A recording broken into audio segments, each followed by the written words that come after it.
Apa sebetulnya di balik kisruh KPK ini, pemirsa? KPK nampaknya mulai berantakan. Misalnya adalah sejak Ketua KPK Firly Bahuri menjadi tersangka. Kasus terbaru Wakil Ketua KPK Nurul Gufron yang melaporkan Dewan Pengawas KPK tadi kian membuat publik heran. Kami akan membahasnya bersama mantan pimpinan KPK Saud Situmorang. Selamat siang, Pak Saud. Selamat siang, Mbak Marsha.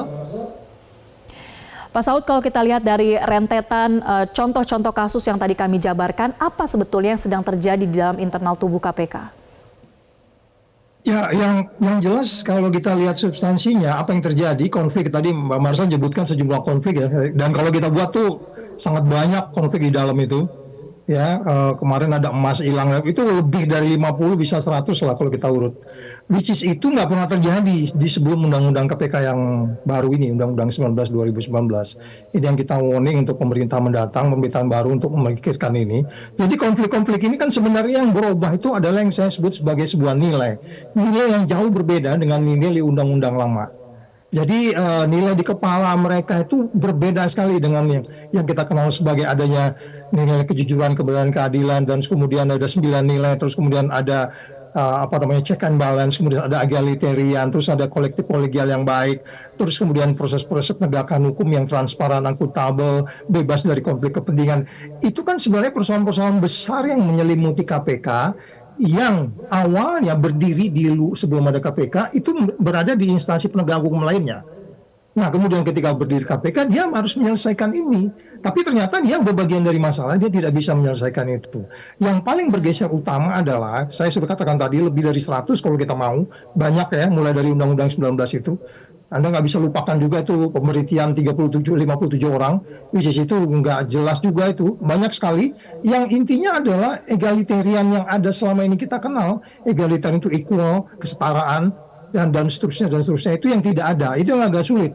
Jadi Anda mau bikin dewas sekuat apapun, katakanlah dewas ini sekarang mencoba perform, kemudian mengawasi orang-orang di KPK, akan ada aja perdebatan-perdebatan yang menimbulkan ketidakpastian menjadi semakin tinggi. Karena apa? Karena memang dari awal undang-undang baru itu sudah menunjukkan adanya sejumlah titik-titik yang memungkinkan bahwa egalitarian itu tidak dijalankan dengan baik. Nah, oleh sebab itu ini sepertinya orang nggak menerima untuk di check and balance.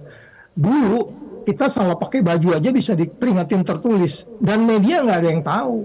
Ini pertengkaran seperti ini sampai di luar karena apa? Karena si A dan si B yang bertengkar merasa tidak merasa tidak perlu mendapat dukungan publik.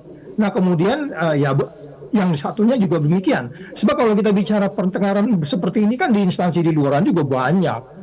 Soal mispersepsi, miskoordinasi. Tapi kenapa ini penegak hukum yang kemudian katanya paling terdepan di dalam pemberantasan korupsi, publik harus tahu nih yang kecil-kecil seperti ini. Saya katakan kecil-kecil karena belum masih kita bisa buktikan, kecuali nanti kalau memang Bu Albertina bisa membuktikan ada peristiwa potensi pidana di situ, itu peristiwa besar. Jadi itu bisa jadi mungkin kenapa Ibu Albertina minta itu ke PPATK, bisnis PPATK juga eligible untuk memberikan itu. Jadi sekali lagi, ini kita harus mengembalikan nilai-nilai itu. Sebelum kita mengembalikan nilai itu, yang seperti ini akan terjadi lagi, Mbak Marsha. Terkait dengan pergeseran nilai atau nilai-nilai dalam KPK yang tergerus, tadi Anda menduganya karena ada revisi Undang-Undang KPK. Tapi sebetulnya ini permasalahan integritas individu saja atau memang Anda menduga ada juga upaya untuk melemahkan pemberantasan korupsi? Ya, itu kombinasi. Kan kita sudah dari awal waktu undang-undang itu kan kampanye kita itu adalah reformasi di korupsi kan. Nggak jelas kan kalau ditanya itu kan katanya KPK selalu abuse di mananya? APK itu OTT sembarangan. OTT sembarangan di mana? OTT itu selalu bergerak dari penyelidikan itu datang dari laporan masyarakat, didalami penyelidikan, terus kemudian ketika didalami terjadi lagi peristiwanya. Jadi kalau kita lihat yang kita sebut sebagai adanya 22 pelemahan di undang-undang KPK baru ini terbukti sekarang. Ini terbukti lebih dari 22. Waktu itu kita sebutkan ada sejumlah situasi di dalam proses penyidikan, terus kemudian kita lihat kasus Firly dengan Endar, kasus Firly dengan Karyoto, itu semua kan menunjukkan adanya suatu perilaku yang tidak egaliter, dan ini berbahaya sebenarnya buat negara yang memiliki indeks persepsi korupsi 34 ya, kita harus perbaiki ini ke depan.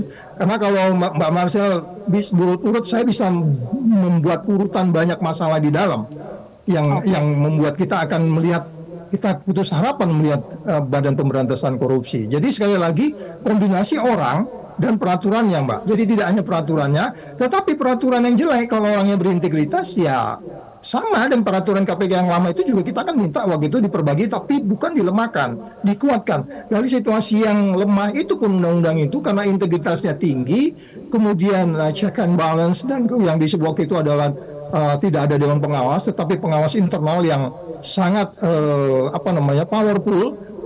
Mereka badan proaktif mengawasin apa yang kita lakukan. Saya bilang tadi itu pakai baju aja bisa ditegur, atau minjem helm nggak dikembalikan aja bisa dipotong gaji dan seterusnya.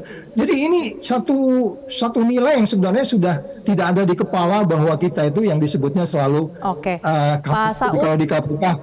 Ya. Kalau kita kupas sedikit lagi soal pelaporan Albertina Ho yang diduga menyalahgunakan kewenangan, ini sebetulnya apakah memang hanya perkara di antara keduanya saja, antara Gufron dan Albertina, atau kemudian memang ada akar permasalahan yang lebih dalam, misalnya wewenang yang tumpang tindih memang terjadi antara Dewas dan komisioner? Ya kan beberapa waktu yang lalu bahkan pimpinan Dewas itu sudah mengaku bahwa dia mengatakan problematik undang-undang itu.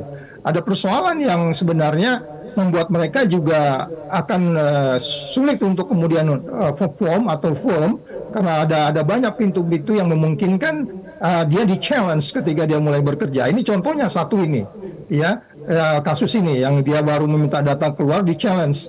Yang menurut saya bahwa kenapa itu bisa terjadi, kembali lagi karena memang sudah beda persepsinya. Dia menganggap itu kalau Anda bekerja di pemberantasan korupsi, yang paling simpel itu Anda harus lebih putih dari putih, Anda lebih disiplin dari disiplin. Ini kan disiplinnya udah nggak ada, ya kan?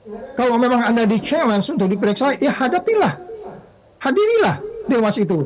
Jelaskan apa yang sebenarnya terjadi, bukan ngeles ke sana kemari yang menurut saya ini membuat ketidakpastian menjadi lebih tinggi gitu. Jadi sebenarnya kalau kita kembali dengan undang-undang yang ada sekarang, yang saya katakan juga undang-undang jelek, kalau orangnya bagus juga. Sebenarnya itu kalau dijalankan, kan kemarin itu ada Perdewas 01, 02, 03, itu saja digunakan dengan baik kan itu sudah bisa. Tapi nyatanya juga kan dalam beberapa kasus Dewas juga tidak menjalankan Perdewas 01, 02, 03. Dalam hal ini kalau Gufron udah bisa dikenakan sebenarnya itu nanti dia untuk diberikan sanksi yang tegas, dalam hal ini diminta mengundurkan diri. Itu bisa kalau dipakai Perdewas 01, 02, 03 itu. Gitu Mbak. Baik, nah ini artinya masih ada sejumlah catatan atau pekerjaan rumah yang sangat berat ya Pak Saud, di tengah masih berlakunya Undang-Undang KPK setelah direvisi kemarin. Tapi kita harus akhiri, Pak Saud Situmorang. Terima kasih atas catatan-catatan kritis Anda, mantan pimpinan KPK, telah bergabung bersama kami. Jelajahi cara baru mendapatkan informasi. Download Metro TV Extend sekarang.